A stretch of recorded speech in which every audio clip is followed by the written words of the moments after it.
Tisaya De Vries datang menemui mereka dan menawarkan sejumlah uang untuk membeli Yennefer.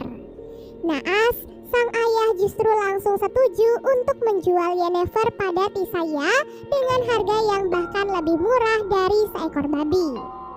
Setelah itu Yennefer dibawa ke Aretuza untuk berlatih sihir. Setelah diantarkan ke kamarnya, Yennefer mulai merasakan kesedihan karena ia baru saja dibuang oleh keluarganya. Hal itu pun membuat Yennefer frustasi sehingga ia pun berniat bunuh diri dengan menyayat lengannya. Kembali ke timeline di masa depan, Putri Ciri yang sudah berjalan jauh di tengah hutan ternyata diikuti oleh para pasukan dari Nilfgaardian. Nah, untung saja saat itu Putri Ciri berhasil lolos dengan bersembunyi di balik pohon besar. Kemudian Putri Ciri pun sengaja melumuri rambutnya dengan menggunakan lumpur agar ia tidak dikenali oleh siapapun.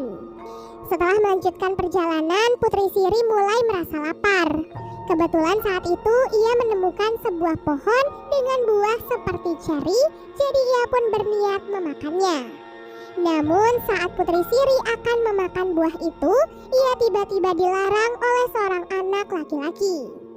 Sebagai gantinya, anak laki-laki itu pun memberikan burung bakar untuk Putri Ciri. Setelah merasa cukup tenang, Ciri pun mulai bercerita tentang apa yang ia alami pada anak laki-laki tersebut. Tak lama kemudian, Ciri tiba-tiba melihat segerombolan orang yang sedang membawa bendera kerajaan Cintra. Hal itu pun membuatnya bahagia, jadi ia pun pergi meninggalkan anak laki-laki tersebut. Sementara itu di kota Posada, Geralt yang sedang beristirahat didatangi oleh seorang penyanyi jalanan yang bernama Jaskier. Jaskier terlihat terkejut melihat Geralt karena itu adalah pertama kalinya ia bertemu dengan seorang Witcher. Geralt yang merasa terganggu memilih untuk pergi dari sana, tetapi seorang petani yang ada di sana menawarkan pekerjaan untuknya. Geralt disewa untuk menyelidiki kasus pencurian gandum yang diduga dilakukan oleh seorang monster di Posada dengan diikuti oleh Jaskier. Singkat cerita, Geralt dan Jaskier akhirnya sampai di sebuah tempat bernama Dol Baladana. Nah, di tempat itulah Geralt berhasil menemukan monster yang selama ini telah mencuri gandum di kota Posada. Saat Geralt mendapatkan kesempatan untuk membunuh monster tersebut, ia ternyata memilih untuk tidak membunuhnya dan menyuruh monster itu untuk pergi dari sana. Bukannya berterima kasih, monster itu malah memukul Geralt sampai ia pingsan. Pada pagi harinya, Tisaya membangunkan Yennefer untuk mengikuti kelas sihir di Aretuza. Tak disangka meskipun kemarin sempat melakukan percobaan bunuh diri, Yennefer ternyata berhasil diselamatkan. Oleh sebab itulah mau tidak mau Yennefer harus mengikuti apa yang dikatakan oleh Tisaya. Kemudian Yennefer masuk ke sebuah kelas sihir yang dipimpin langsung oleh Tisaya. Dalam kelas pertama, Tisaya mengajarkan para muridnya trik sederhana, yaitu mengangkat batu dengan menggunakan sihir.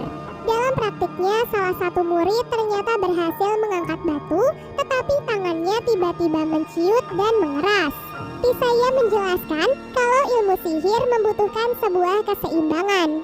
Maka dari itu, jika ingin mengangkat batu di hadapan mereka, para murid harus mengangkat bunga di sebelahnya agar bunganya yang layu. Setelah mendengar penjelasan Tisaya, satu persatu murid pun berhasil mengangkat batu, tetapi tidak dengan Yennefer. Setelah kelas selesai, Yennefer memilih berkeliling di sekitar Aretuza. Sesampainya di Menara Samar, Yennefer sangat terkejut melihat Istred. Nah, karena Yennefer pernah bertemu dengan Istred sebelumnya, jadi ia pun merasa sedikit lebih tenang karena setidaknya ada satu orang yang ia kenal di sana. Sejak saat itulah keduanya terlihat semakin dekat, bahkan Istred juga bersedia untuk mengajarkan ilmu sihir pada Yennefer. Beberapa hari kemudian, Tisaya kembali mengumpulkan semua murid untuk mengikuti ujian kenaikan tingkat sihir.